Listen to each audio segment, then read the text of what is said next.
The morning mist clings to my skin like a memory.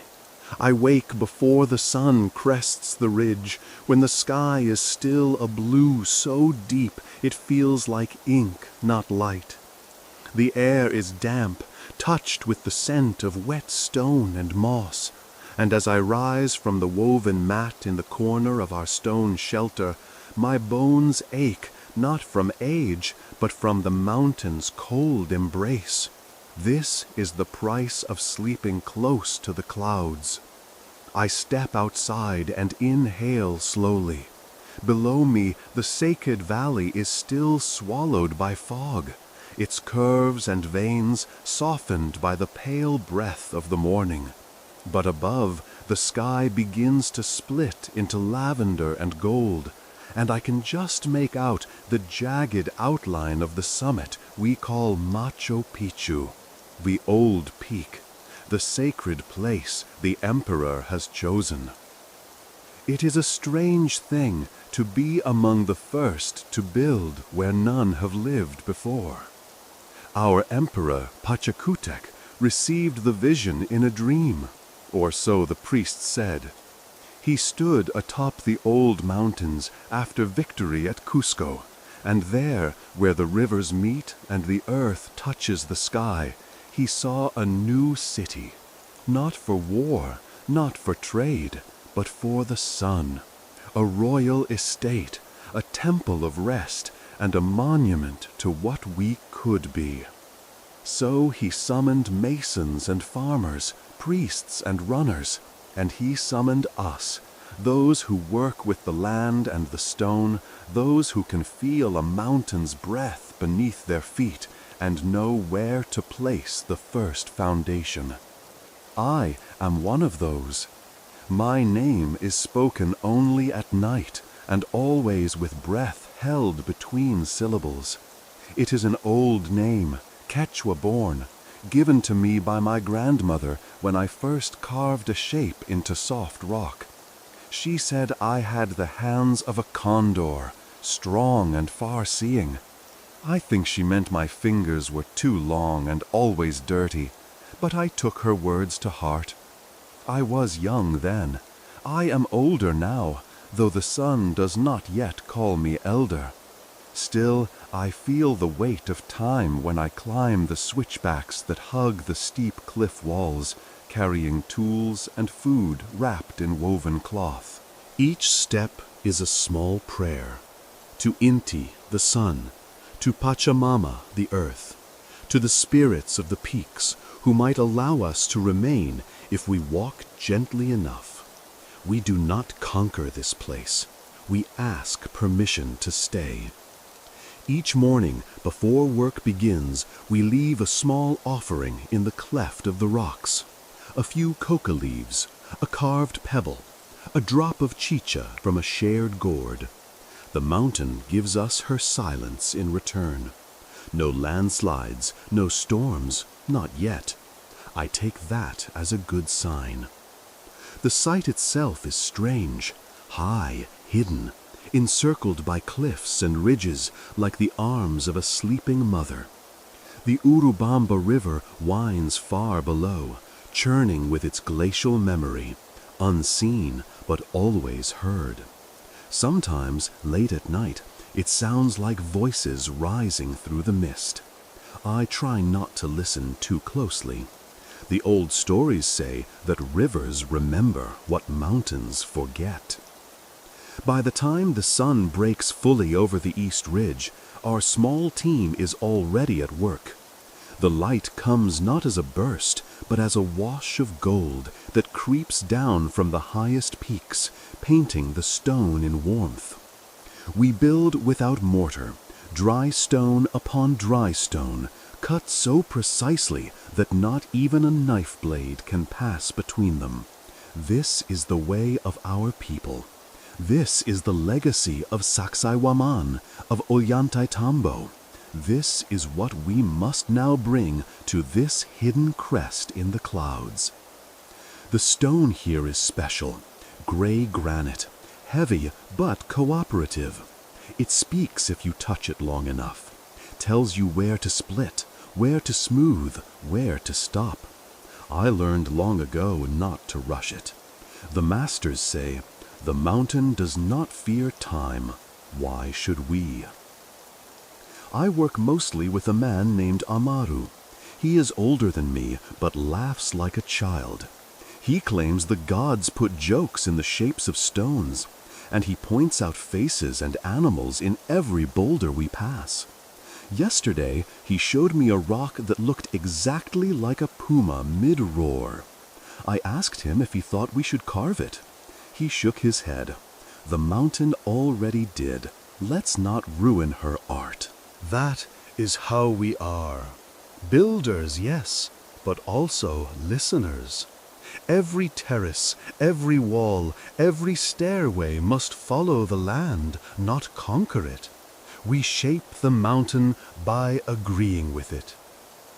Even our plans, handed down from the high architects of Cusco, are like sketches in sand. Sometimes the earth says no, and when it does, we move, we adapt. We reroute the channels for water. We realign the temple stones to face not where the mind expects, but where the sun demands. By midday, the clouds have retreated, and the view is staggering. I stop to drink and sit at the edge of one of the unfinished terraces. Below me, the jungle sways in slow motion, and the green of the leaves is so deep it feels endless. Birds I do not know by name cry out from the canopy. Somewhere a monkey chatters. I close my eyes and feel the breeze run its fingers through my hair like my mother used to do when I was a child. There are days I miss the village. The steady noise, the smell of boiling maize, the sound of children running barefoot on dusty paths. But there is something about this place that reaches inside you. It makes you quiet, not with fear, but with awe. Perhaps that is why the emperor chose it, not to impress, but to remember. Some of the elders whisper that this place was known long before Pachacutec's vision, that the ancestors walked here, planting nothing, building nothing, but marking the stones with the weight of their presence. They say it was a holy place even then, used only by the stars and those who followed them. If that is true, then we are not builders. We are rememberers. The city already exists in spirit. We are simply revealing it. By late afternoon, we gather in the shade of the sloped walls. The stones are warm, radiating back the sun's gift. I lean against one and feel the day's labor sink into my bones like a lullaby. Tomorrow we will place more stones. Tomorrow the terraces will rise a little higher. But tonight we rest. Before sleep, I walk alone toward the highest ridge. From there I can see the full sweep of the site, the long central plaza, the first blocks of the temple rising in quiet symmetry, the faint outlines of what will become the sacred houses and the royal baths. It is only the beginning, and yet already it feels ancient. A hawk glides overhead. The moon, not yet full, peeks between clouds. I place my hand on the earth and whisper a small thank you for the silence, for the stone, for the dream we are slowly giving shape. This city will outlive me, but perhaps one day someone will place their hand where mine rests now and feel the warmth we left behind. Before the sun touches our foreheads, before even the light dares stretch its fingers over the eastern ridge, I hear it again. The sound, not a voice, not exactly, more like a resonance, low, steady, familiar. It's coming from the stones. Some men say I imagine it. Others pretend they don't hear it, perhaps afraid to speak of such things aloud. But I know what I know. The stones sing in the morning. Not with words, not with melody, but with a hum, a breath, a kind of ancient exhalation that travels through my bones more than my years. It begins just before the first light warms the granite, when the dew still clings and the air feels like a held breath. That's when I hear them, or feel them, or remember them. I'm not sure which. I place my hand against the edge of a half-carved block near the edge of the temple zone. The surface is cool, still untouched by the sun's golden hand. And there it is, that slight tremor, like the heartbeat of the mountain itself. We believe, as our fathers did, that stones are not dead things. They sleep, they wait, and when treated with respect, they awaken, not with anger, but with remembrance. This morning, Amaru joins me earlier than usual. He carries 2 cups of thick chicha, still frothy from the gourds. He hands me one with a smirk. For you, he says, and for the stones. They wake thirsty. I laugh, but quietly. The mist is still clinging to the terraces, and there is something sacred in its hush. We sit in silence, backs against the rising wall, and sip. The temple zone has taken shape faster than any of us expected. The Emperor's vision was clear. A main sanctuary aligned to the June solstice, where the first beam of sunlight would enter through a precise opening in the stone. Every angle, every block, calculated to greet the sky at just the right moment. And it is working. Even now, the shadows play across the interior just as the architects intended. It is not geometry, it is prophecy. Amaru tells me the high priest is pleased. That means we will continue building upward. Soon, the Intihuatana will be carved. The hitching post of the sun. The stone that holds the sun in its path. No one dares touch it yet. It is still only a block of granite, untouched and perfectly placed atop the ritual platform, waiting. Waiting for the right hands, the right chant, the right silence. The priest says it will be carved during a full moon, when the veil between worlds is thinnest. I wonder what it will feel like to be near it then. Will it sing too? We begin our day's work by checking the foundation stones. No mortar, no filler, just shape and gravity and precision. We use nothing more than bronze chisels, hammerstones, and our eyes. It takes time, but we are taught to see not only what is there, but what must be removed. Each stone already holds its final form, my teacher once told me. Your job is to set it free. Some of the larger stones are so massive, I can't imagine how we moved them. But we did, with log rollers, ropes made from woven ichu grass, and dozens of shoulders leaning as one. Sometimes we chant as we pull, sometimes we whisper. Either way, we become something more than men when we move stone like that. We become the mountain's hands. Today, a new block is ready for shaping. It will form the corner of a ceremonial room, one that will overlook the sacred plaza. I run my fingers over its surface. The grain is tight, the balance is good, but there's a small crack at the base. Amaru leans in beside me. This one wants to be something else, he says, pointing. Maybe a stair, maybe a seat, maybe a grave. We turned it over, physically, then in our minds. Perhaps he's right. The crack could split under pressure. I nod. Let's find another. The decision costs us time, but not peace. This is how we honor the place. This is how we honor ourselves. There is no shame in changing direction, only in ignoring what the stone tells us. As the sun rises higher, the mist retreats into the jungle below. Birds begin to cry out in full voice. Scarlet tanagers, highland tinamous, even the occasional flash of a condor's wing across the distant peaks.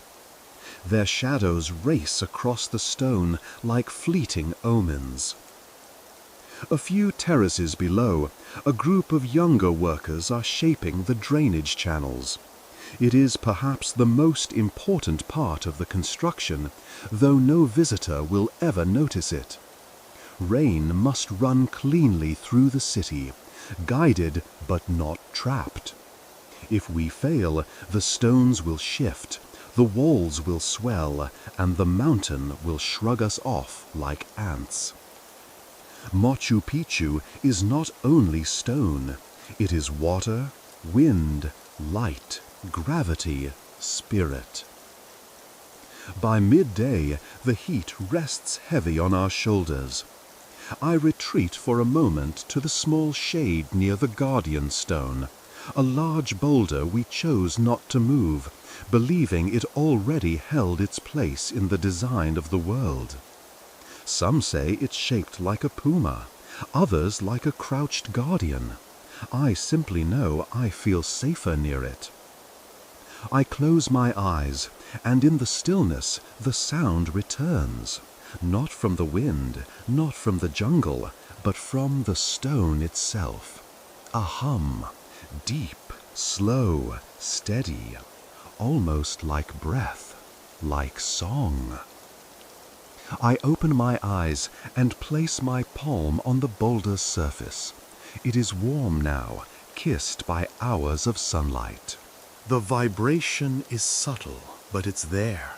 Maybe it's always been there. There's a story my grandmother used to tell me about a man who could hear the mountain's thoughts. He spent his life listening to rocks, placing his ear to cliff walls, to boulders, to the stones of old roads. People mocked him, called him mad. But when a great flood came, he knew before anyone else. The stones had warned him. He saved an entire village. After that, they called him Stone Listener. I sometimes wonder if I'm following his footsteps, or if I've simply breathed too much of this thin, enchanted air. As the sun begins its descent, the workers slowly retreat to the cooking shelter, where corn and roots are steaming in woven baskets. The shadows of the walls stretch longer now, reaching like old fingers across the unfinished plaza. I stay behind a moment longer, touching one of the newly laid cornerstones. In it, I see my reflection distorted by time, my face not as it is, but as it might be 100 years from now, worn, faded, but still watching. Perhaps that is what this place is, a mirror made of stone, a city built not only to last, but to reflect, to echo, to sing. And tomorrow, when the mist returns and the stones exhale once more, I will be here, listening. I remember the first time I saw him. Not up close, not then, but from a distance. A figure dressed in gold and crimson, standing at the edge of a stone platform above Cusco, hands raised toward the sky. The air shimmered around him, as if the sun bent its light to his presence. Even the breeze seemed to hesitate. His name was Pachacutec, the world transformer.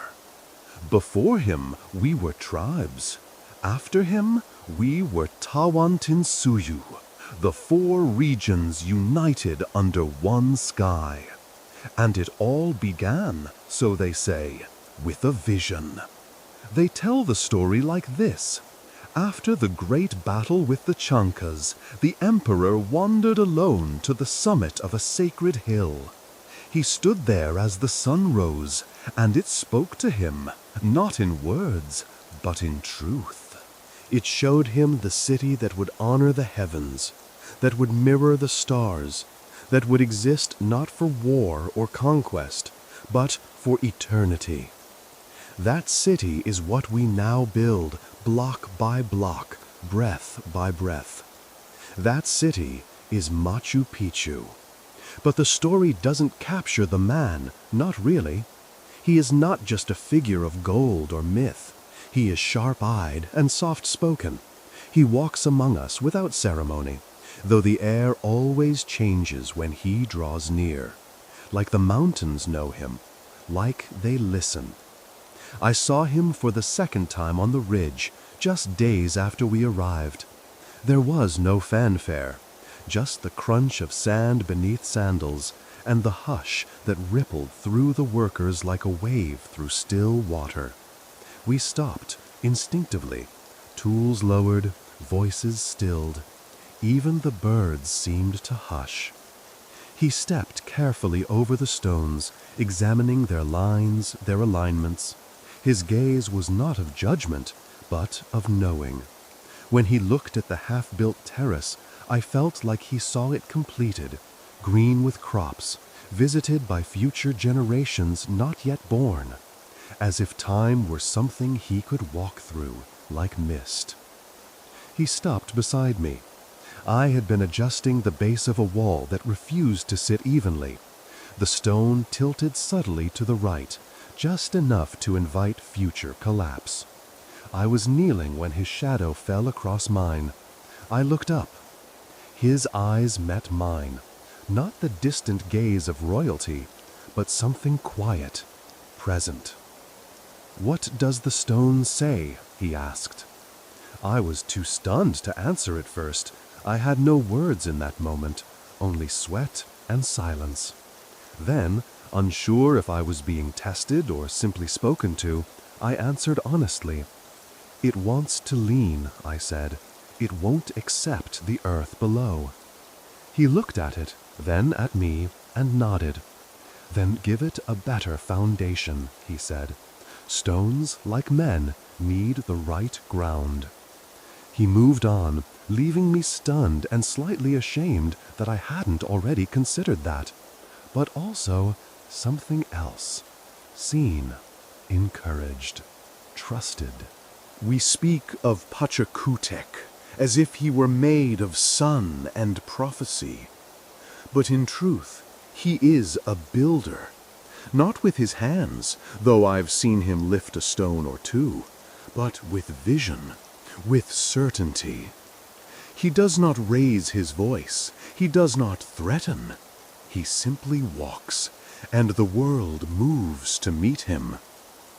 Later that week, word spread that the emperor had chosen a sacred space above the highest terrace to become the Temple of the Sun.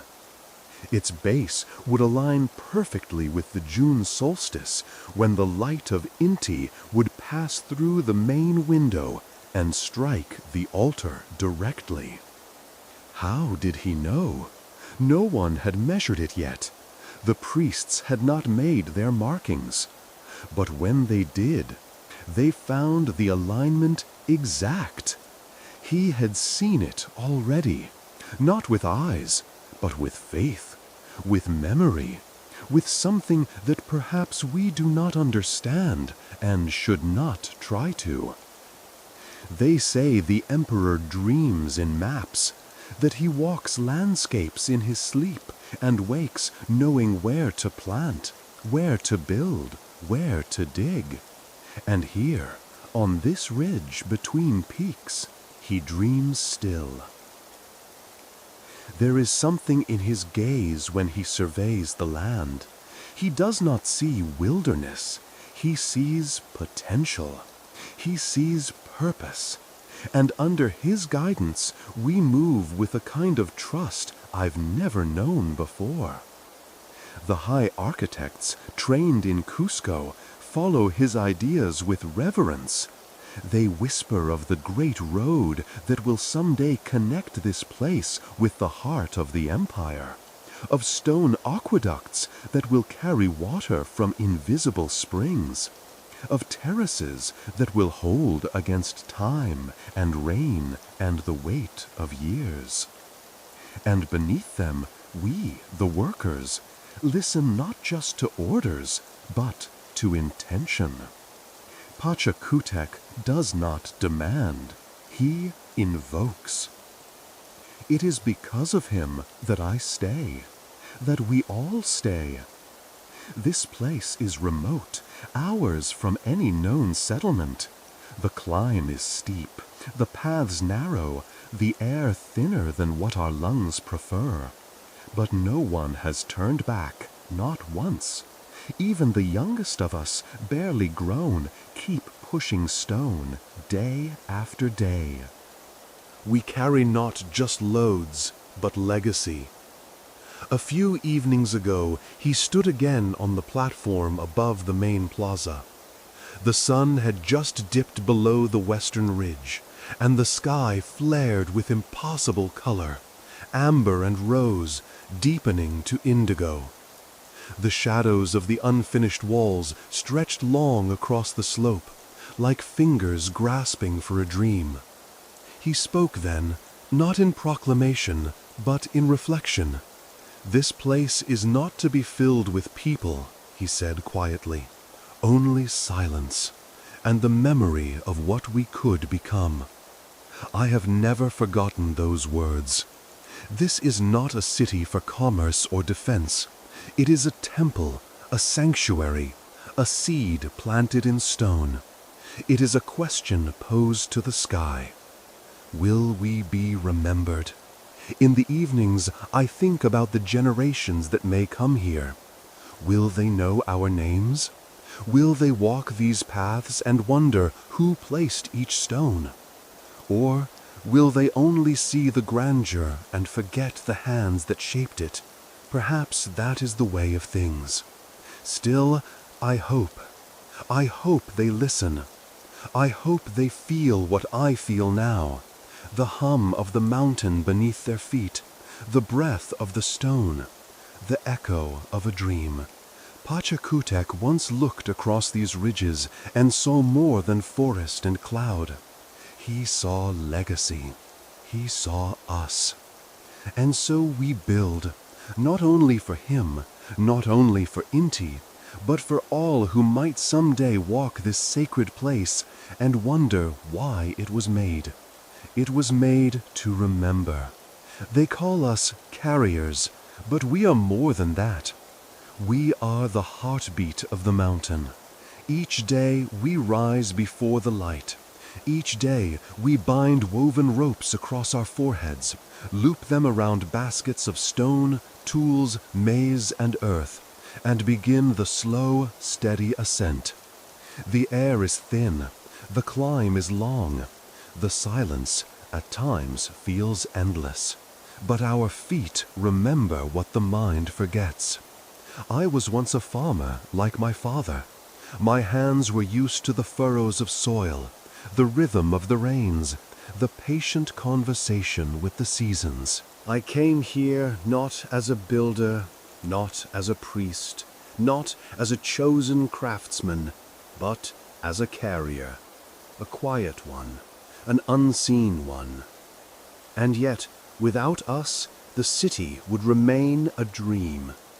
We are the ones who thread the narrow paths above the cliffs, who know the rocks that shift when stepped on, who cross rope bridges swaying above the gorge with baskets balanced like prayers.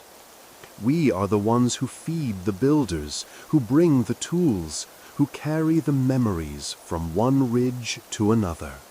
There are many of us, old, young, wide-shouldered, thin-legged, some with scars from jungle thorns, others with smiles like open sky. We hum as we walk, we chant, sometimes we sing, low, rhythmic tunes passed down from our villages, songs that speak of the sea, though we've never seen it, songs of cornfields and mothers, of river gods and fox spirits. Our loads are heavy, yes, but so are our stories. Take Mayu, for instance.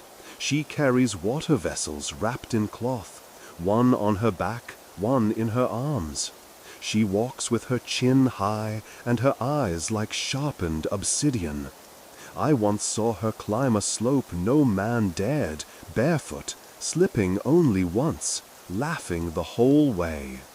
She says her grandmother told her that the river below is her ancestor's spirit, and that every time she drinks from it, she drinks her own bloodline.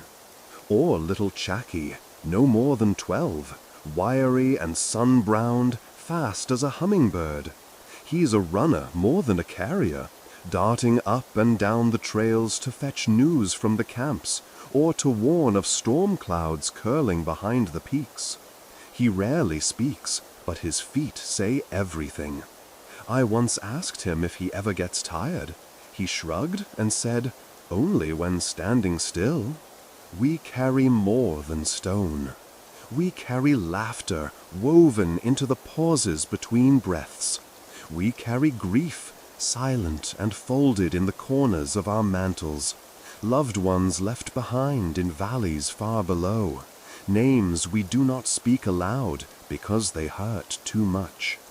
We carry belief, belief that this place matters, that this path, this climb, this effort, it is not in vain, that when the walls are complete, when the terraces bloom with maize and amaranth, when the temple glows at dawn, someone will look upon this city and know that we were here, even if they never know our names. There is a rhythm to the work. Step, shift, exhale. Stone rests for a moment on the hip, the shoulder, the back. Then step again. We move in silence often, not because we must, but because the silence feels sacred. The cliffs are close. The air listens. One wrong step and a basket could fall, tumbling down into the green abyss where the Urubamba roars like a god with a wounded throat. And yet, none of us complain. There is an unspoken pride among us. We do not shape the stones with chisels or align them to the stars, but we move them. We bring life to what would otherwise lie dormant. Without our breath, without our strain, the stones would never meet. Sometimes I wonder if the mountain knows our names. Does it feel the press of our feet, the warmth of our sweat? Does it remember each step, each chant, each calloused hand that steadied a wobbling load? Once, as I rested beneath a granite outcrop, I placed my hand on the moss-covered rock beside me. It was cool, damp, breathing slowly. I whispered, half as a joke, "Do you know me?" And in that moment, a breeze swept up the trail, sudden and soft, curling around my ears like a whisper. I smiled, but did not tell anyone. Some things are better left between you and the stone. Each day we cross paths with the builders. They nod to us, offer water, sometimes even words of thanks. Amaru, the mason with jokes in his eyes, always greets us with a raised brow and a remark. "Without your backs," he told me once, "my walls would be dreams and dust." And yet, when night comes, we fade into the edges. The priests eat near the temples. The architects discuss angles and shadows. The emperor retreats to his camp in the high grove. And we sit near the fire, passing bowls of quinoa and roasted tubers, letting the smoke carry away the ache in our muscles. That is when we become whole again. We share stories of storms weathered, of birds spotted high above, of footprints in places where no one had walked before, of dreams. One man dreams of returning home with silver in his pouch. Another dreams of a woman who waits for him beneath a saibo tree. Mayu dreams of planting coca on a terrace she helped carry stone to build. Chaki says he doesn't dream. He runs even while he sleeps. As for me, I dream of quiet, of one day sitting on the finished terrace, long after the others are gone, feeling the smooth stone beneath my palm, and knowing that I helped raise it. Not for glory, not for reward, but because it mattered. There is a strange beauty to carrying, to knowing that every burden you lift becomes something greater, that your strength becomes shape, that your breath becomes legacy. Sometimes, as I walk, I whisper the names of those who carried before me, my father, my uncle, a brother lost to fever. Their steps are still here, etched into the dust of the trail. I follow them, and perhaps one day someone will follow mine. The sun begins to fall, painting the peaks in gold. The last load is delivered. The baskets are empty now. Our backs sigh with relief, but not with resentment. We sit along the ledge, feet dangling over the edge of the known world. The river below never stops speaking. The sky slowly dims, and high above, Machu Picchu rises, not finished, not complete, but awake. And we, the carriers, rest, not forgotten, not silent, but part of the song the mountain sings. The sun is not merely a light to us. It is a keeper of time, a giver of life, a watcher above all watchers. We call him Inti, the radiant one, the golden father. And here, on this sacred ridge above the world, his presence is sharper than anywhere I have ever known. In the city below, Cusco, his temple is wrapped in gold. His priests wear feathers kissed by firelight. But here, in Machu Picchu, his presence is more intimate, less adorned, more direct. His fingers reach us not through walls or incense, but through stone, shadow, and silence. Each morning the city stirs before the sky blushes, not by command, but by rhythm. A rhythm given to us not by water or stars, but by the sun. I've learned to measure time not in hours, but in angles. The way light touches the side of a terrace at first light, the exact moment it crests the temple of the sun and slides through the window we carved with such impossible precision. The beam that lands unwavering upon the central altar, a blade of fire touching still stone. That is when I pause. Even if my hands are full, even if the wall I shape is half finished, I stop just for that moment and breathe. This is when I remember. We are not building for men. We are building for the light. The temple of the sun is unlike anything else we have shaped. Its walls are slightly curved, wrapping like a crescent around the platform's edge. The granite blocks here are smoother than anywhere else, kissed so carefully by chisel and stone that they reflect light with quiet pride. The window is slanted just enough to catch the winter solstice, allowing Inti to step inside at the year's turning point. They say this is when the veil between the worlds thins, when light walks among the ancestors, when the living and the remembered breathe the same air. Amaru was the one who guided the placement of the main blocks. I remember how he squinted into the empty sky for days, marking the sun's trail with a string tied to a staff, counting the length of its shadow at each breath of the day. We mocked him gently, but with respect. And then, when the window was carved and the altar placed, we waited. The solstice came, as it always does, slow, cold, sacred. And just as the priest finished his low chant, a sliver of sunlight struck the altar's edge, then the center, then vanished. No one spoke. We all saw it. Perfect. It is strange, isn't it, that a ball of fire a world away can reach us like that it can be caught in a stone's embrace for a single breath once each year and disappear again, as if to remind us that all time is borrowed.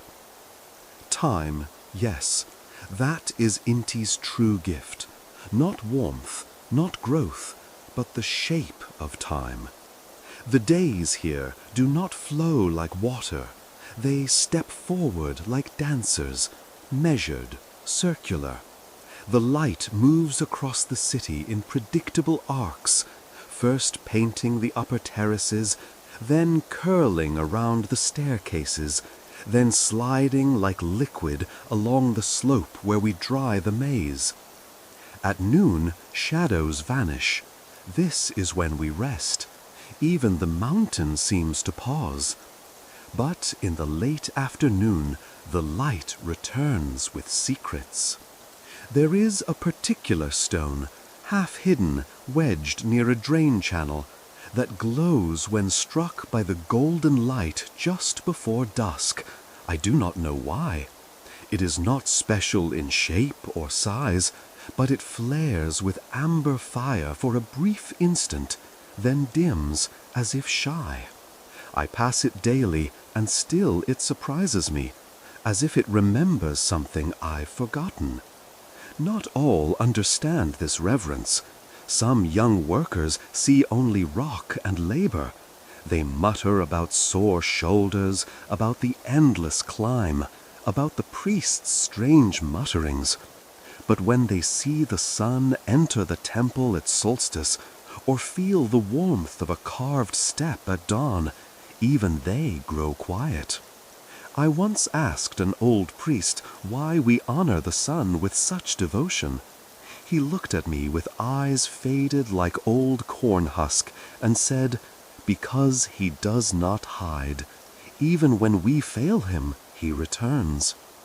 That is the lesson, I think, not just in reverence, but in rhythm, in constancy. We build with stone, yes, but also with light. Every doorway is placed to welcome it. Every room faces a truth in the sky. Even our staircases are shaped so that the shadow falls in a line that mirrors the spine of the sacred snake. The snake, the puma, the condor, they are not myths here. They are blueprints. Light shows us where they live. There is a legend among our people that says Inti once wept. He saw his children forget the old ways. He saw blood spilled in his name. And so he closed his eye for a day. Darkness swallowed the valleys. Crops withered. The air turned heavy.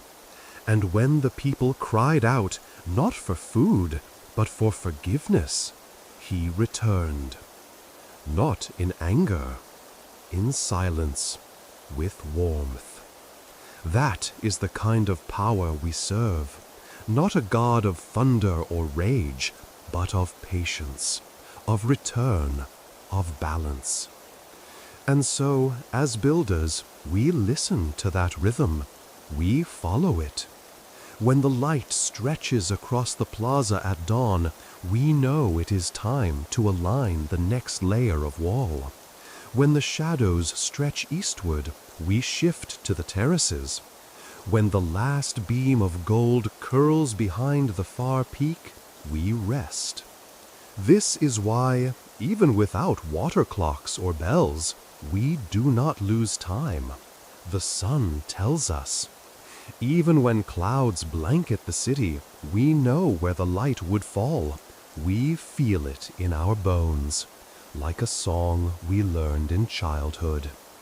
Sometimes, at dusk, I lie on the warm stones of the plaza and close my eyes. I imagine the sunlight passing through me, into the rock, into the earth below. I wonder if, centuries from now, someone will feel that warmth, will know that we lived. Because the sun does not forget, and neither does stone. There are things the hands know before the mind understands. A mason does not just shape stone, he listens to it. He speaks in silence. And the stone, if treated with patience and humility, will answer. I was not always a mason. I became one by watching. When I was a child, I used to sit beside my grandfather as he repaired the corner walls of our village. He would place a flat stone into the earth, then stop, then lift it again, then smooth the earth beneath with his fingers, sometimes for many minutes.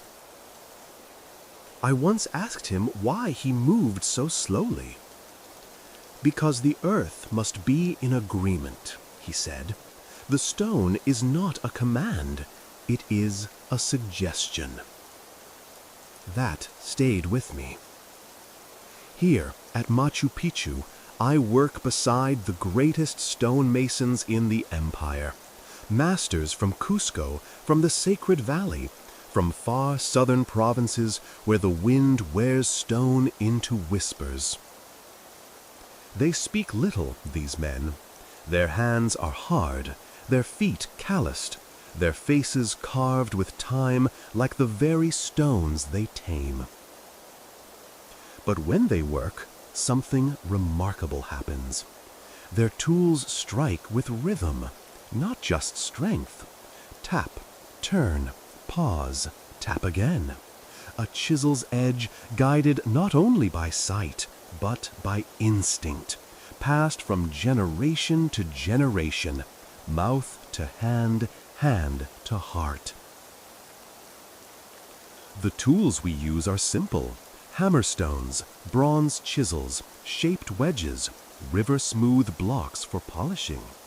And yet the walls we raise fit so tightly that not even the edge of a blade can slip between them. It is not magic, it is memory. We do not force the stone, we study it. We follow the lines nature has already traced. A crack that runs like lightning across one face may become the perfect breaking point. A rough edge might nestle perfectly into another. A curve may echo the slope of the mountain itself. The best masons, those like Amaru, do not simply build, they translate. "This one is already speaking," he said yesterday, pointing to a heavy block shaped like a whale's back. I laughed. "Stones don't want things." He tilted his head. "Then how do they end up where they belong?" I had no answer. I've seen Amaru spend an entire morning walking in circles around a single stone, whispering softly to himself, tapping gently along its surface, pausing to listen. When at last he selects a tool, he works with reverence, as though opening a sacred letter. Each strike has intent, each scrape a kind of ceremony. He calls it stone reading. I've begun to see it too. There's a subtle grain to the granite here, fine but alive. When sunlight hits it at a certain angle, it gleams faintly, as if holding the last light of the sun like a secret. I run my hand across its surface and feel the ridges, the temperature shifts, the whisper of sand worn smooth by centuries. There is wisdom here, and not just in the material, in the way we place it. We do not build in defiance of the mountain, we echo it. The walls curve when the land curves. The terraces flow down the slope like water turned solid. Even the stairs rise unevenly, not out of error, but design. Some say this forces us to step with mindfulness, to be present with every movement. Others believe it follows the gait of the Lama, the sacred companion of the highlands. When I asked one of the older masons about it, he simply said, "Straight lines are for those who believe they control the earth." That day, I carved my first curve. It took hours, chiseling, smoothing, testing. My fingers bled from where the stone bit back. But when I placed it into the waiting wall and it clicked into place without a sound, I felt something rise in my chest. Not pride, not relief, recognition. I had become part of something older than myself. At night, the masons do not speak of their work, but they carry it with them. Around the fire, their hands mimic movements even while eating, fingers measuring invisible angles in the air, thumbs pressing the rim of clay bowls as though testing the curve. And they carry stories of walls that still stand after 5 earthquakes, of temples where a single crack formed on the solstice, splitting the stone precisely in half, 2 perfect mirrors facing the rising sun. Of stones that refused to be moved, that resisted every rope and lever until returned to the spot from which they were taken. There is one such stone here, enormous, unmoving, seated halfway down the trail. We call it the Stubborn One. For weeks, 20 men tried to drag it up the slope. They cursed, they pulled, they sang, they pleaded. Nothing worked. Then an elder mason arrived, placed a single coca leaf on its surface, and whispered something we couldn't hear. The next morning, it cracked cleanly into 2 pieces. We never asked what he said. Some things are not meant for retelling. We've built more than walls here. We've built understanding, between man and earth, between tool and hand, between dream and reality. I sometimes wonder what the Spanish would make of this, if they ever come this far. Their cities rise fast, with mortar and brick, straight and towering. Impressive, yes, but do they breathe? Do they listen?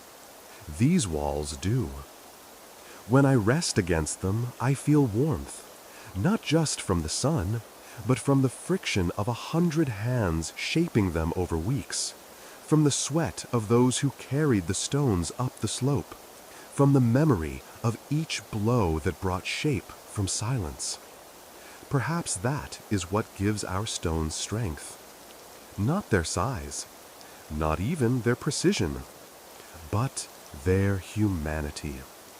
The wisdom of the stonemasons is not just in construction, but in humility, in knowing that the stone does not belong to us, that every wall is temporary, every edge a negotiation, that even permanence must bow to the weather, to the root, to the wind. One day, moss will crawl over these corners, Trees will shade these temples. Birds will nest where kings once stood. And still the stones will remain, not untouched, but unchanged in their purpose.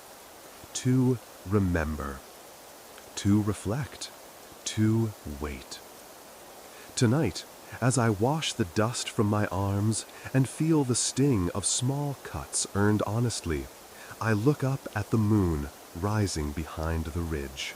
Its pale light falls across the unfinished walls and softens their edges, making them seem older than they are. And I wonder, if the stones could speak aloud, what would they say? Maybe nothing. Or maybe, we knew you, we remember. From the air, I imagine the terraces look like stairways carved by the sky itself. Bold green bands wrapping the mountain like the layered skirts of a goddess. From the ground, they are a kind of heartbeat, rising and falling in gentle rhythms, always following the mountain's breath. We call them andanas. To the outsider, they might seem like steps to climb, but to us, they are life. They feed not just the body, but the spirit of this city. Without them, Machu Picchu would never live. I work the terraces when my hands are not on stone. Here I trade chisels for fingers, stone dust for soil. There is a pleasure in this different kind of labor, less precise, perhaps, but no less sacred. The earth here is rich, dark, damp with the dreams of centuries. It clings to my skin like memory. We did not build these terraces as mere platforms. They are an engineering marvel, yes, but more than that, they are conversation between us and Pachamama, the Mother Earth. We carved them not to tame her, but to speak her language. Each layer has its secret. At the bottom, large stones, breathable, enduring. Above that, gravel, to drink the rains without choking. Then sand, to hold and filter. And finally, soil, fed with ash, with llama dung, with the forgotten blessings of time. It took weeks to fill each one properly, to test the flow of water from the channels above, to make sure the earth settled just enough, but not too much. We walked barefoot across the beds, listening with our souls. Even now, as I tread them, I feel the subtle give of well-layered ground, a springiness that promises growth. The crops here are small for now, early maize, a few rows of quinoa, some herbs the priests requested, but the potential is endless. The sun touches these terraces in a wide embrace, and the rain comes often enough to keep them humming. The mountain curves protect them from wind, while the slope carries away the excess. A perfect design. Not ours, hers. We only revealed it. Sometimes in the misty mornings, I find myself alone on the third terrace. From there I can see the main temple rising in the distance, and just beyond it, the silhouettes of two mountains, Huayna Picchu, proud and sharp, and Putacusi, round and quiet. The clouds curl between them like ancient serpents, and in the stillness, it's easy to believe I am walking in the world's first garden. A priest once told me that each terrace is an offering, each step upward a question to the sky. What do we owe the sun for his warmth? What do we owe the earth for her food? These terraces are our answer. We give our labor. We give form. We give care. There is something humbling about watching a seed take root in soil you placed by hand, as if the mountain thanks you with something green, something alive. And it does not matter if it is a harvest for kings or for the lamas. It is all sacred. Not everyone see it that way. Some younger workers speak of flat fields and easy water. They grumble about the climb, the endless lifting of soil, the way their backs ache after a day hunched under sun. But then the rains come, and they see the water flow cleanly down each channel, see not a single puddle form, and their voices soften. They may not say it, but they feel it. You cannot work these terraces and remain disconnected. The body knows the slope. The hands learn the measure of the stone lips. The breath adjusts to the rhythm of the climb. And the heart, if you let it, begins to beat in time with the land. Today I worked beside a woman named Ilari. Her name means dawn. She is new, sent from a lowland village where the corn grows taller than a man. She said nothing for most of the morning, only hummed quietly while lifting baskets of gravel and pressing them into the spine of a new layer. At midday, we rested beneath a jut of stone. I offered her water, and she finally spoke. "I never understood what terraces were," she said, brushing dirt from her palm. "I thought they were just steps." I nodded. "They are, but not for our feet." She looked out over the green ribbons below us, eyes scanning the symmetry, the order, the grace. "They're for the plants," she said quietly, "a way to help them rise." "Yes," I whispered, "like cradles built by the mountain." She smiled, and from that moment I could see it. Her work changed. She placed soil with greater care. She checked each edge for settling. She began to listen. That is the magic of this place. Not just what we build, but how it changes us as we build it. By afternoon, the terraces glow in sunlight. The leaves shine like green obsidian. Even the insects hum louder, drunk on light. I pause to watch a line of ants carry grains of sand up the slope. Tiny carriers following a logic older than empires. I see myself in them, carrying, building, feeding, always upward. These terraces are our story written in earth, each one a sentence, a line of poetry sculpted not in sound, but in shape. And someday, long after we are gone, someone will walk these steps and feel something stir in their chest. Not just awe, but understanding. That to build something that feeds the future is the greatest form of love. Even now, in the quiet twilight, as I press my feet into the cooling soil, I feel that love rising from below. It is not loud, it is not grand. It is the slow warmth of continuity, the gentle breath of purpose. And as the last light fades, I whisper a soft thank you to the green, for growing, for trusting us, for answering. The river never sleeps. Long after the sun has vanished behind the western peaks, long after our fires burn low and the breath of the city grows still, I can still hear it. The Urubamba. It coils far below the terraces and ridges we labor upon, a silver serpent threading through the jungle's thick veins. From up here, it is mostly hidden, curved deep into its gorge, wrapped in mist, its voice rising only when the night leans close enough to listen. But it is always there, moving, murmuring. Some say it remembers things the mountain forgets. We speak of the river with respect, sometimes with fear. It carves stone not with violence, but with persistence. A slow undoing of the earth, a whisper that outlasts even the sharpest blade. The elders say it sings to the stones it once carried, asks them why they stopped. I often lie awake in the small hours of the night, listening to it. The city may be half built, the terraces still young, but the river, no, the river is ancient.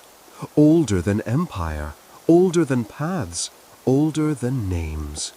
It flowed before we dreamed of placing stone upon stone. Today, I worked close to it. A team of us descended the lower paths to gather wood and inspect the aqueduct that channels spring water into the city's upper fountains. We took the narrow trail, the one etched like a scar into the cliff wall, where a single slip means a fall into green silence.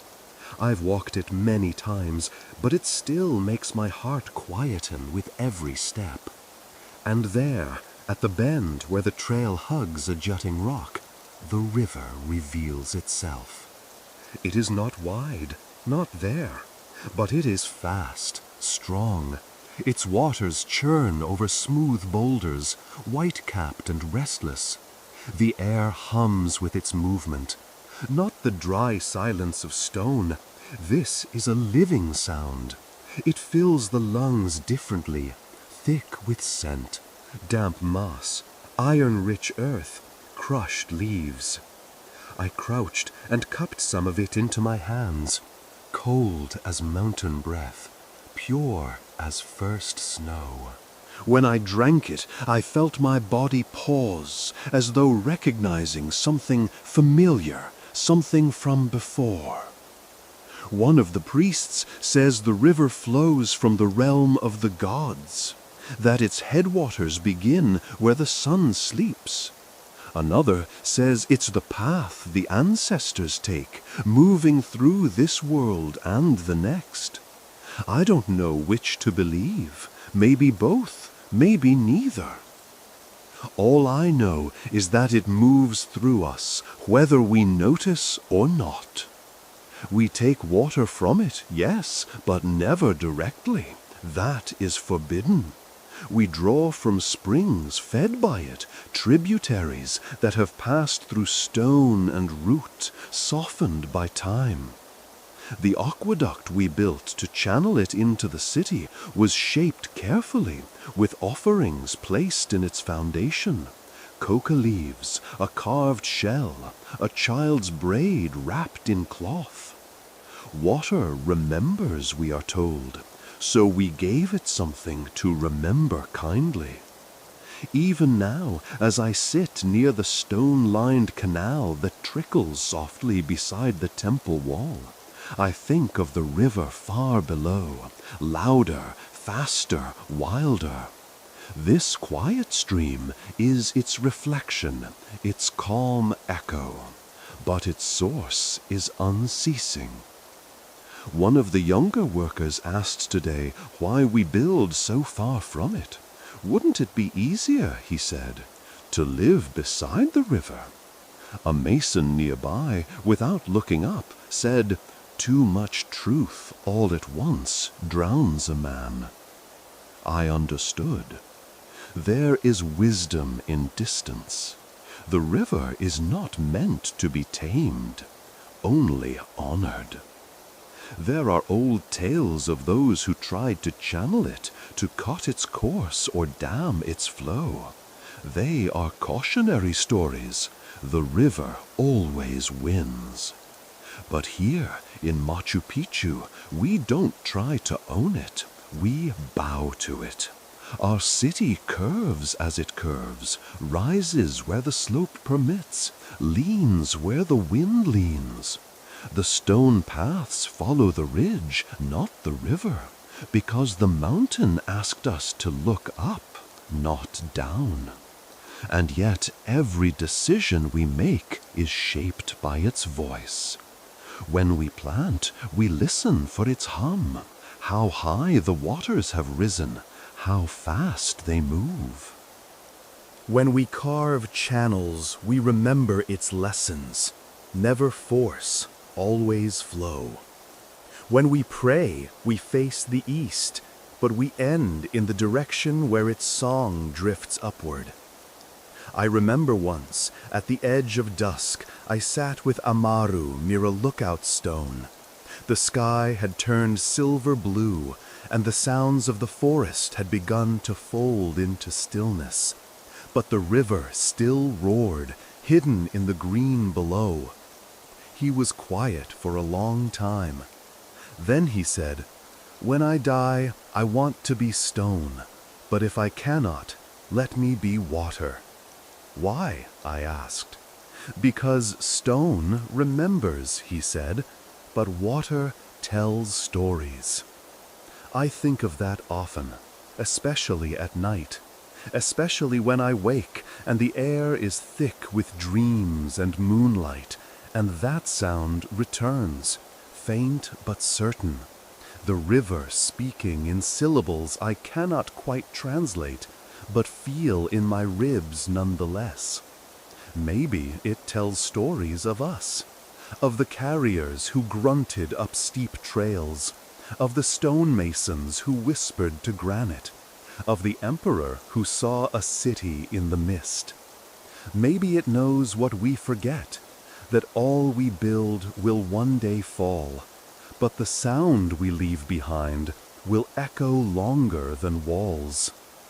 When I fall asleep, I do not hear my own breath. I hear the rivers, and in that breath I feel held, watched, carried. They say the ancestors walk among these walls, not as ghosts, not in the way stories from the lowlands speak of restless spirits or lingering shadows, but as breath, as warmth, as memory imprinted in the mortarless seams. The walls here are not empty, they remember. We call them canchas, the clustered houses of Machu Picchu. Some stand beside the sacred plaza, others near the slopes of the terraces. Their shape is humble, rectangular, often with double-jammed doorways, a mark of sacred function. The roofs are gone now, or not yet built, but I can imagine them, steep, thatched, thick with ichu grass, sloping like the mountain's own brow. I often walk between them at dusk, when the stones still carry the sun's warmth. That's when I feel them most, those who lived or will live within these walls. Perhaps it is only imagination, but I have learned not to dismiss what I cannot explain. The builders say each house must be placed with purpose.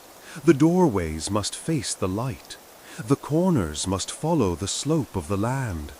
Even the windows, small, trapezoidal, as if shaped by wind, must greet the right direction.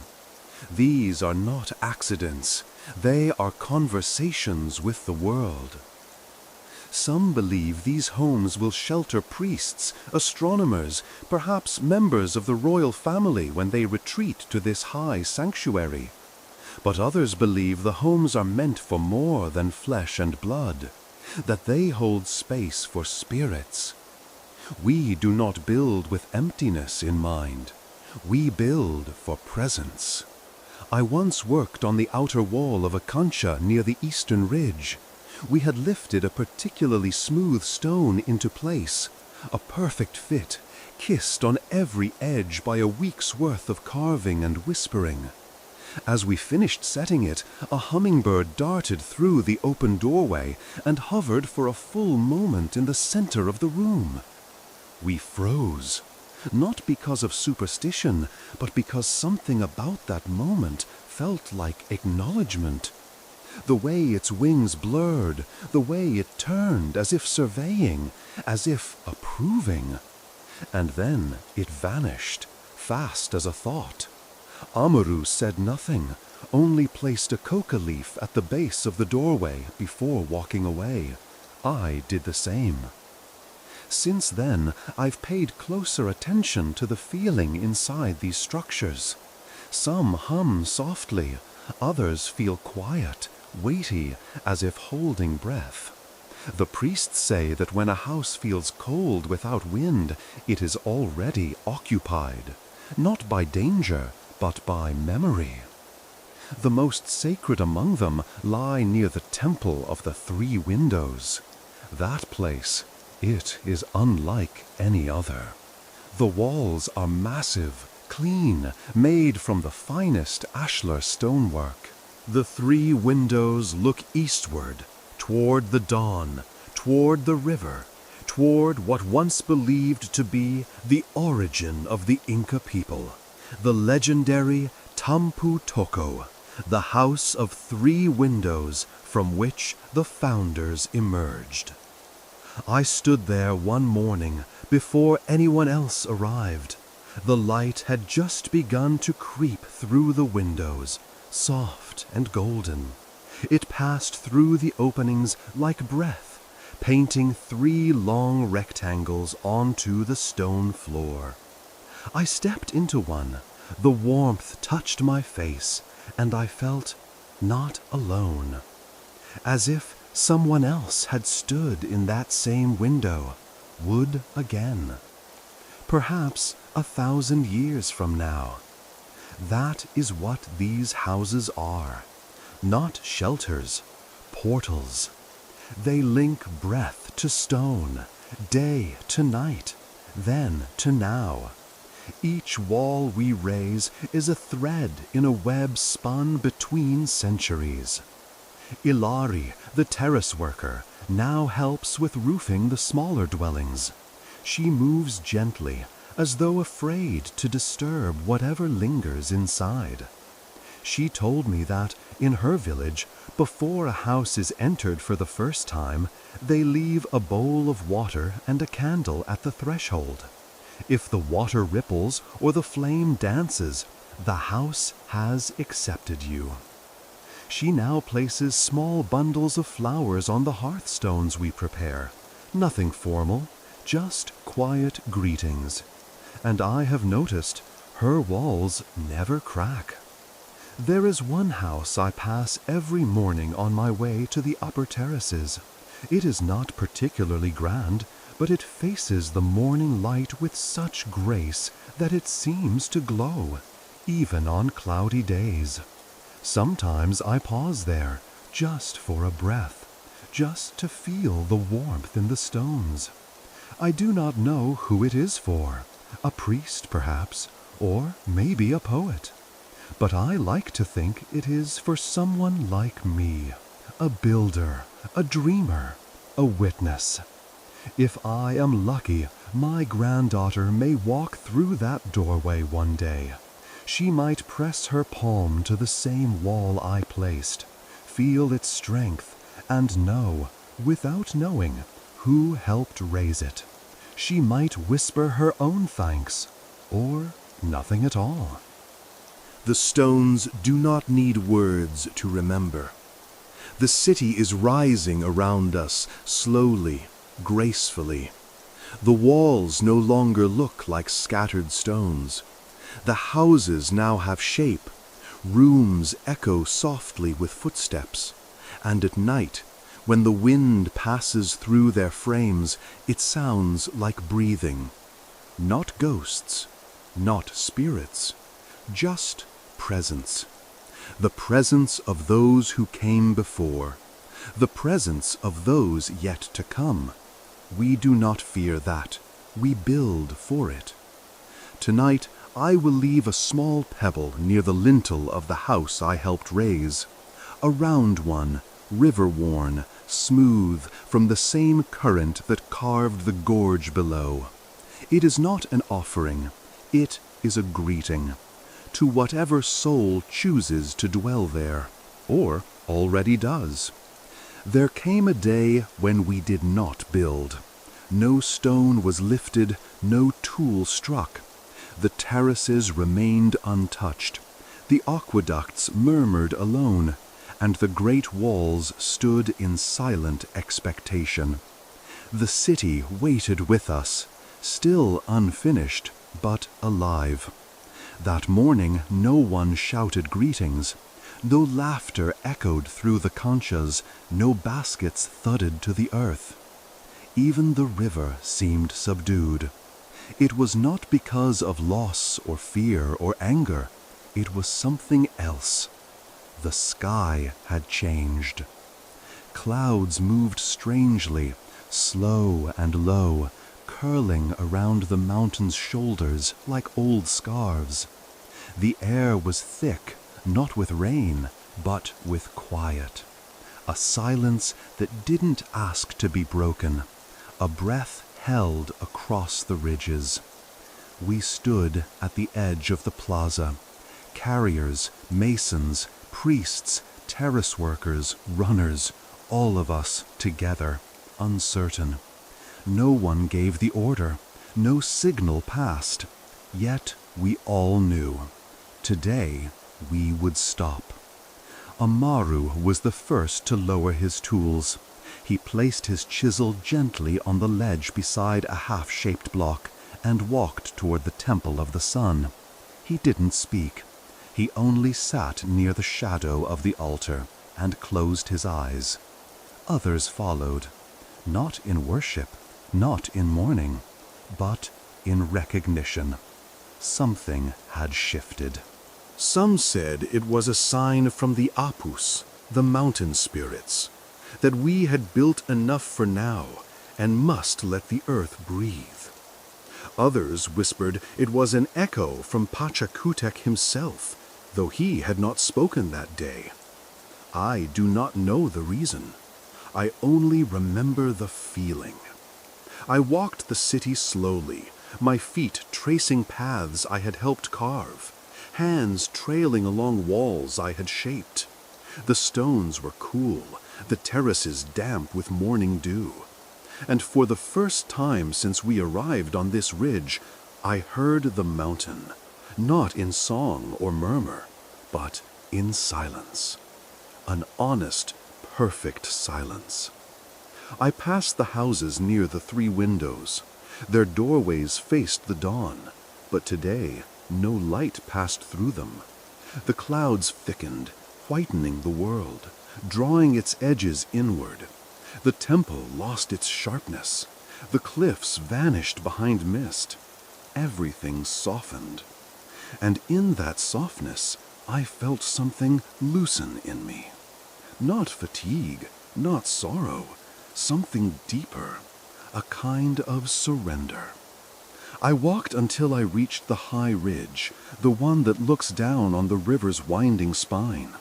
I sat there for a long while, no stone in my hands, no tools, no tasks. Only sky and silence and breath. And then a bird passed overhead, a condor, vast and slow, wings unmoving. It circled once, twice, and then drifted away, disappearing into the fog without urgency, as if drawn by a purpose it had always known. I watched until it vanished, and then I closed my eyes. That day I did not build. None of us did. Instead, we listened. To the stone beneath us, to the air that cradled our city, to the old pulse that had always been here, long before us. Even the emperor remained in his tent, his voice silent, his breath folded into thought. No offerings were made, no orders given, only the quiet pulse of a city breathing in pause. By sunset, the clouds began to lift, not quickly, not all at once, but like curtains drawn back by a patient hand. The outlines of the terraces returned. The temple shimmered once more in faint gold. The river's voice grew louder. But still we did not move. We stayed where we were, each of us in separate corners of the city, joined by stillness. There is wisdom in stopping. Not every day must be filled. Not every silence must be broken. Sometimes the most sacred thing a builder can do is nothing. To step back, to watch, to feel the weight of what has already risen, to let the mountain breathe without our touch, to remember that we are guests here, temporary, passing, present only for a flicker. That night, as we sat around our fires, no one recounted the day. No jokes were made. Even Amaru was quiet. We simply ate. Simple food, simple company, simple peace. And in that simplicity, I felt something whole, a kind of completion, not of the city, but of a moment, as if Machu Picchu itself had spoken, enough for now. And we listened. I see his footprints sometimes, tiny ones, light but certain, pressed into the damp edge of the lower terrace path, where the earth is dark and soft from last night's rain. My grandson walks here now. He skips between the stones, pausing to look at bugs, at feathers caught in moss, at pebbles shaped like eggs or hearts. His laughter echoes through the morning fog like a bell made of breath. I try not to call to him. I try not to interrupt his steps. I simply watch and wonder. This is how we are remembered, not in statues, not in names carved on walls, but in footprints, in the weight we leave behind, in the way our work shapes the next set of feet that pass. He is small, no more than 6 reigns old. His tunic flaps as he runs, and he still asks if clouds can touch the moon. He does not yet understand this place is, not fully, but he feels it. I see it in the way he stops at the fountain to listen, the way his fingers trace the grooves in the stone walls like he's reading them. And perhaps he is. We don't always speak of what we build. It's not our way. Words are smoke, stones are breath. But I told him once, quietly, while sitting on the warm step outside a concha, that I helped raise this place, that my hands shaped a corner of the terrace where he now chases lizards, that my sweat lives beneath the stone. He looked at me solemnly. Will it remember you? I smiled. Only if you do. He blinked, nodded, and stood up.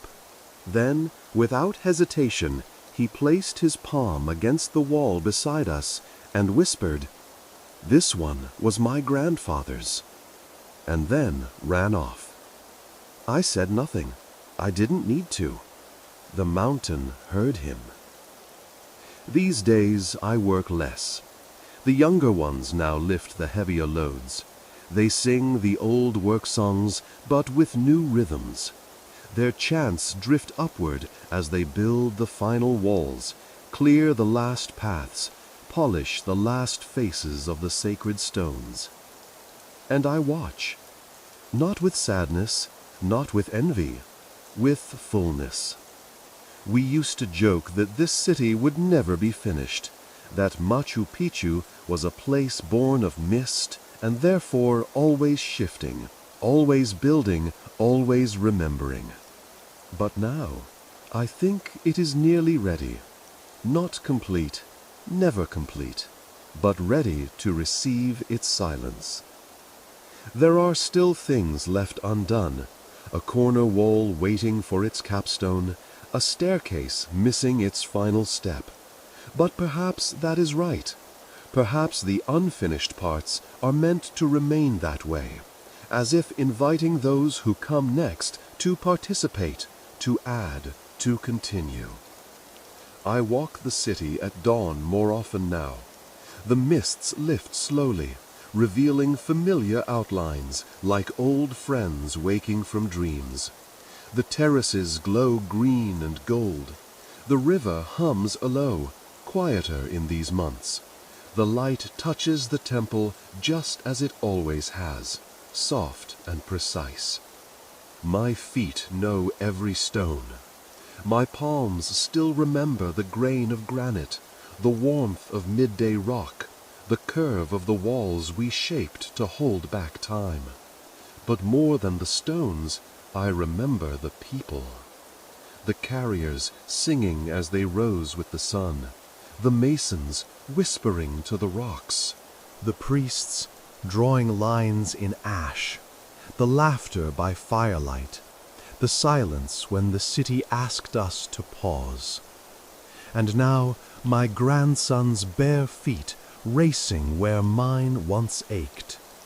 Perhaps that is the true foundation, not the ashlar walls, not the perfect fits, but the lives that moved through these corridors, the breath that warmed the rooms before roofs were laid. We leave no names carved, that is not our way, but we leave echoes, in the shape of a cornerstone tilted just slightly to follow the wind, in the path that curves not because it must, but because it feels better to the foot, in the small gap where sunlight passes through, always at the same time each day. We are not remembered in stone, we are remembered through it. One day no one will know my name, but perhaps a child will walk this path and feel something stir beneath their skin, a kind of knowing, a kind of homecoming. That will be enough. This place does not belong to us, it belongs to those who come next. And if we have done our work well, they will not ask, "Who built this?" They will say only, "Someone loved this enough to leave it behind." Up here, the clouds don't stay in the sky.